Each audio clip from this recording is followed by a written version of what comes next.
Hi friends, అందరికీ నమస్కారం. హంసవేడ్ గట్టి యూట్యూబ్ ఛానల్కి వెల్కమ్ ఫ్రెండ్స్, వెల్కమ్.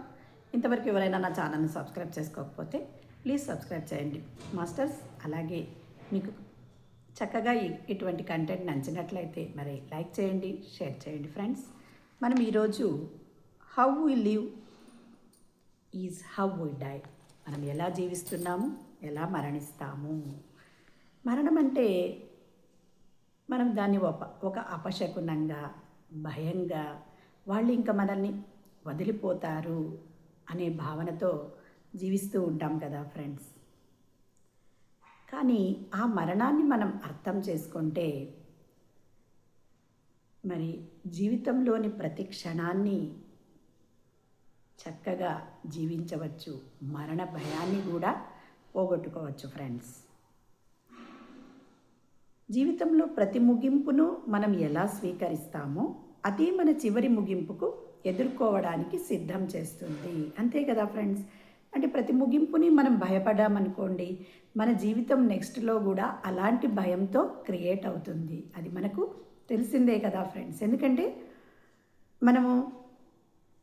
మనకేదో రోగంతో కానీ, లేదా ఏదో నీళ్ళలో పడి కానీ, ఏదో యాక్సిడెంట్ కానీ అయ్యి చనిపోయినామనుకోండి, అలే దాంతోనే అలాంటి భయము అనేది మళ్ళీ ఉంటుంది.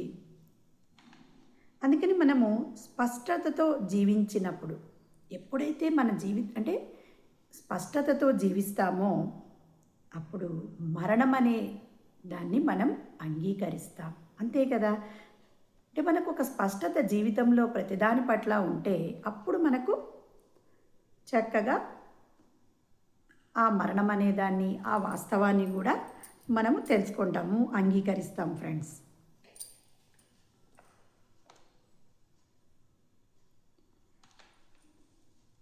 మరి ఈ భూమి మీద ఏది శాశ్వతం కాదు.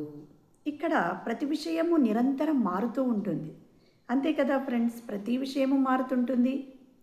కనుక ఇక్కడ స్థిరత్వం కోసం ప్రయత్నించడం అన్నది బాధలకు మూలమవుతుంది. అంతే కదా. అంటే ఇక్కడ ప్రతి క్షణం మారుతూ ఉంటుంది. స్థిరత్వం ఇలాగే ఉండాలి నా జీవితము అని అనుకోవడం చాలా ఇది అని చెబుతూ ఉన్నారు ఫ్రెండ్స్. దీనికోసం ఈ మరణాన్ని గురించి మనం లోతుగా అర్థం చేసుకోవడానికి ఒక 5 పాఠాల్లాగా సూత్రాలు నేర్చుకుందాం ఫ్రెండ్స్.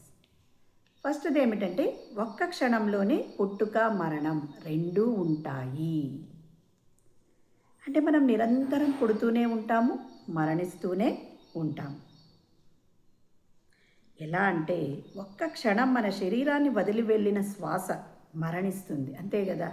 మళ్ళీ మన శరీరంలోకి వచ్చే శ్వాస అంటే మనం పీల్చుకునే శ్వాస మన శరీరాన్ని పుట్టేస్తుంది. అంతే కదా. మనం పీల్చుకొని వదిలినప్పుడు మన శ్వాస ఆగిపోతుంది, మరి పీల్చుకున్నప్పుడు మనలో శ్వాస, అంటే అది కూడా ఒక మరణం లాంటిదే. అందుకే ప్రతి క్షణాన్ని తాత్కాలికం అని గుర్తించి దానిని మనం మెచ్చుకోవడం నేర్చుకోవాలి ఫ్రెండ్స్. ఈ మరణం అన్నది ఎక్కడో సంభవించే సంఘటన కాదు, అది మనలో నిరంతరం జరుగుతూ ఉన్న ప్రక్రియ. అంటే ఇప్పుడు మనం గమనించితే మనకు అర్థమైంది కదా ఫ్రెండ్స్. ఇలా కొన్ని విషయాలను మనం తెలుసుకుంటే మరణం పట్ల మన దృక్కోణం కూడా మారుతుంది. రెండవది ఏమిటంటే, ఈ ప్రపంచంలో స్థిరమైన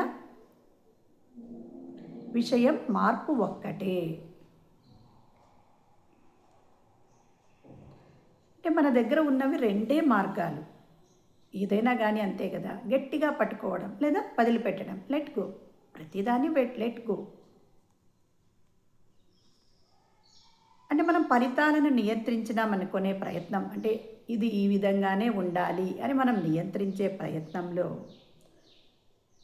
అంటే అది మరణం కావచ్చు లేదా వేరే సంఘటన కావచ్చు, అది ఏం చేస్తుంది అంటే మనల్ని బాధలకు గురి చేస్తుంది ఫ్రెండ్స్. అందుకే మనం జీవితంలో వదిలిపెట్టడము లేదా లెట్ గో అన్న పాఠాన్ని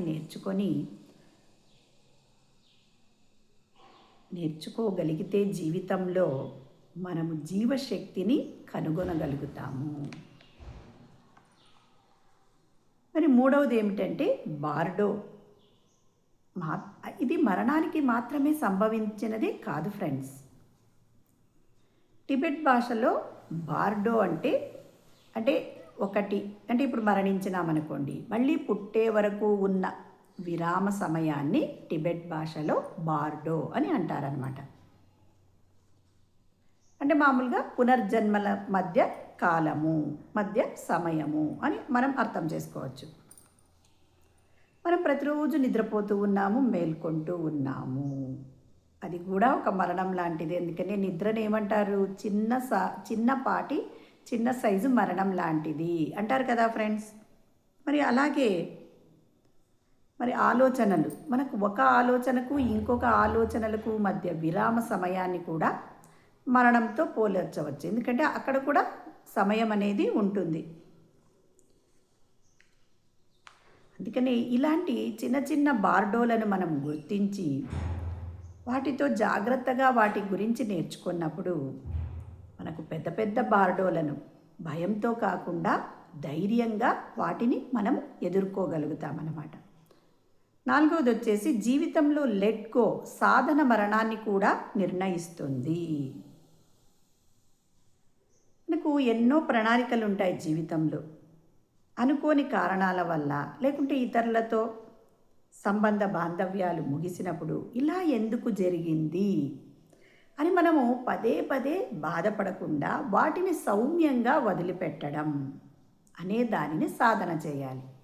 అంటే మన జీవితంలో జరిగిన సంఘటనలకు ప్రణాళికలు వేసుకుంటాం, ప్లాన్ అది ఇలా జరిగింది అని కాకుండా, లేదా ఏదైనా మరణం సంభవించినా, మరణం అని కాదు ఫ్రెండ్స్, ఎవరితోనైనా సంబంధ బాంధవ్యాలు ముగిసినప్పుడు మనము ఎందుకు ఇలా జరిగింది అనే దాన్ని వదిలిపెట్టేయాలి. వదిలిపెట్టేసి లెట్ గో అనే దానిని మనం సాధన చేయాలన్నమాట.